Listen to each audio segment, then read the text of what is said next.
Alam nyo guys, mixed emotion nga po ang naramdaman po natin kahapon dahil medyo maganda-ganda na nga po. Kumbaga masaya na nga po tayo sapagkat na-impeach na nga po ng Kamara si Vice President Sara Duterte. Subalit pagdating naman po sa Senado ay may nangyaring rigudon na kung saan na-ousted or napatalsik nga po bilang Senate President si Senador Tito Soto, one of the original hosts ng Eat Bulaga, at pinalitan po siya mga kaparokya ni Alan Peter Cayetano sa botong 13 votes in favor of Alan Peter Cayetano at 9 votes naman po para kay Senador Tito Soto at dalawa nga po ang nag-abstain. So dito may kita natin mga kaparokya kung sino po talaga yung para sa bayan at kung sino yung pinoprotektahan ang kanilang political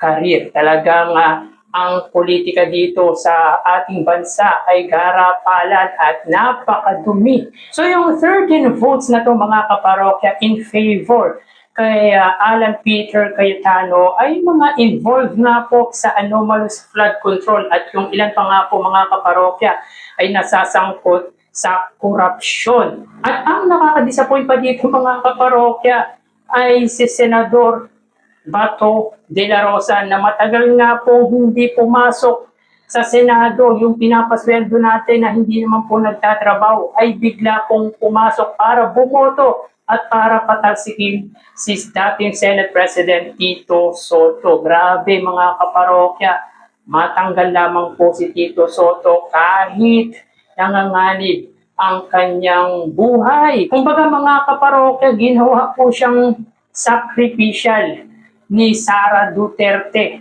nang sa gayon ay mapigilan ang impeachment trial against the Vice President. Akala niya mga kaparokya ay makakalusot siya dahil sa pagpasok niyang yun or sa pagbalik nga po niya sa Senado ay medyo naging delikado ang kanyang buhay. Which I mean mga kaparokya, meron niya pong warrant of arrest ang ICC sa kanya. At dito mo makikita mga kaparokya yung tapang na meron si dating Senador Sani Trillanes. May isang salita. Kaya kung mga kaparokya, kung walang ibang tatakbo bilang presidente ang pwedeng lumaban kay Sara Duterte, mas gusto ko na lang pong si Sani Trillanes ang maging presidente o tumakbo bilang presidente. Since nagdeklara na nga po si Leni Robredo na di po siya tatakbo by 2028 presidential election, ay sana i-build up natin si Sani Trillanes, totoong matapang at para sa bayan. Kaya sobrang nabilib po tayo sa tapang ni Sani Trillanes dahil sabi nga po niya, nandun po siya sa Senado para mag-serve ng warrant against Bato de la Rosa. Hindi naman po siya yung mag-serve ng warrant, kumbaga kasama lang po siya since personal request po yun ni Bato de la Rosa.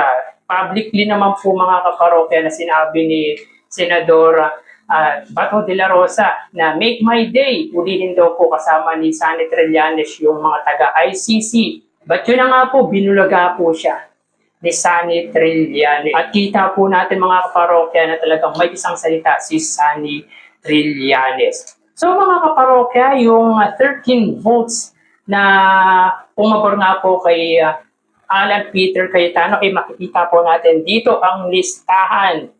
Nandito po, of course, yung 9 na sumusuporta sa mga Duterte at ang nadagdag nga po ay ang Villar siblings, which is expected na po natin yan mga kaparokya na susuporta po yan dahil may mga kasong naka-pending nga po against them. And of course, mga kaparokya, si Pia Cayetano na obviously mga kaparokya ay papabor po yan sa kanyang kapatid. Ang hindi po lang natin ine-expect ay walang iba kundi si Loren Legarda.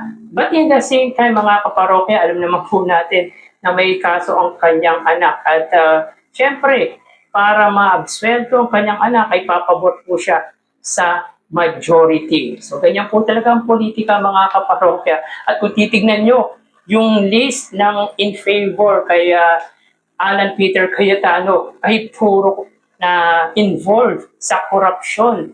Even si Rodante Marcoleta, nasabi ni Senador Panfilo Lacson ay meron niya pong involvement na 500 million sa flood control. So yan po yung napanood nating interview ni Panfilo or Senator Panfilo Lacson. But dito mga kaparokya, kung nalungkot po tayo sa pagpapatalsik kay Tito Soto at nakaramdam tayo ng disappointment, I commend Tito Soto dahil kahit po pinatalsik siya, ay makikita mo yung very professional nito bilang isang public servant. At hindi naman po mga kaparokya si Tito Soto ang may problema. Some of the senators who wanted to block the impeachment trial against Vice President Sara Duterte. Yung mga senador na gustong harangin nga po ang impeachment against Sara Duterte na kapag natuloy nga po ang impeachment ay lalabas ang baho ng mga Duterte. At isa pa sa nakaka-disappoint mga kaparokya, yung dalawang nag-abstain na sina JVR Sito at si Migs Zubiri. Si Zubiri ay taga Mindanao at si JVR Sito, of course, yung kapatid niya ay involved na po sa anomalous flood control. Involved sa korupsyon. So medyo naguhugas kamay mga kaparokya, pero parang hindi po katanggap-tanggap sapagkat medyo naging independent po sila. Pero kung tutuusin, pwede po natin i-count yun sa in favor nga po kay Alan Peter Cayetano.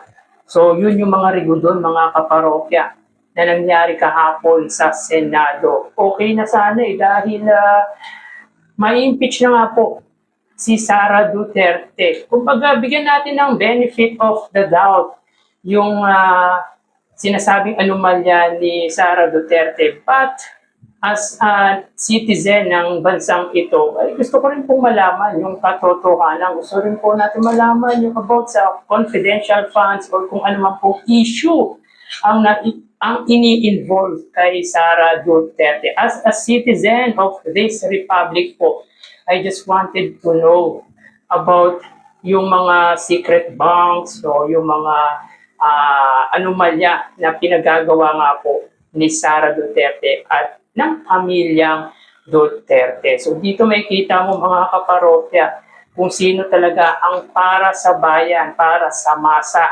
Sapagkat si Tito Soto, si Panfilo Lacson, o sabihin po natin yung mga nasa in favor ni Senate President or former Senate President Tito Soto, dito mo makikita na talagang para po sila sa bayan. Kaya mga kaparokya, guys, suportahan po natin sa 2028 national election yung mga sumuporta kay Tito Soto, yung mga muling tatakbo bilang senador or anumang pong posisyon ang gusto nilang takbuhin, suportahan po natin ang mga senador na talagang hindi iniwan si Senate President Tito Soto. At yung mga nasa list in favor kay Alan Peter Cayetano, mga kaparokya, knowing naman po na mga corrupt or involved sa korupsyon, hindi lang po yung mga taong ito, kundi pati ang pamilya po nila. Kaya ganyan po nila protektahan si Vice President Sara Duterte Garapalan. At ang kapal ng mukha ni Senador Bato de la Rosa, dito may kita mga kaparokya na napakasinungaling ni Senador Bato de la Rosa dahil sabi niya ay nakipagbuno daw siya sa NBI, pero nung pinakita ang CCTV ay tumakbo po na parang sabi nga po niya ginagawa daw pong kengkoy ang Senado, which is siya lang po gumagawa ng pagiging kengkoy niya sa sarili niya. Dahil grabe, sa tanda niyang yan ay ang bilis pa ni Bato de la Rosa tumakbo. Kitang-kita na parang pugante si Senador Bato de la Rosa. Nakaka-disappoint lang talaga mga kaparokya sapagkat sa ginawa nga po ng mga senador na harangin ang impeachment ni Vice President Sara Duterte ay medyo nagkaroon nga po ng kalabukan na matutuloy or kung matuloy man ba po mga kaparokya ay baka hindi po ma-convict si Sara Duterte. But ang maganda dito mga kaparokya, hindi man po ma-convict si Sara Duterte, at least nagkaroon po ng idea ang tao na hindi na po iboboto si Sara Duterte because of the anomalies na na-involve or nai-involve nga po ang pamilya nila. Again mga kaparokya, I commend Tito Sotto yung pagiging professional niya at para po talaga siya sa bayan, para po siya sa mamayan na agad-agad mga kaparokya kung hindi po siya napatalsik yung fourth wheel na sinasabi ay i-implement niya agad-agad. Kaya kudos kay Tito Sotto sa mga in favor nga po na hindi nga po nang iwan kay Tito Sotto. So makita niyo po yung list mga kaparokya.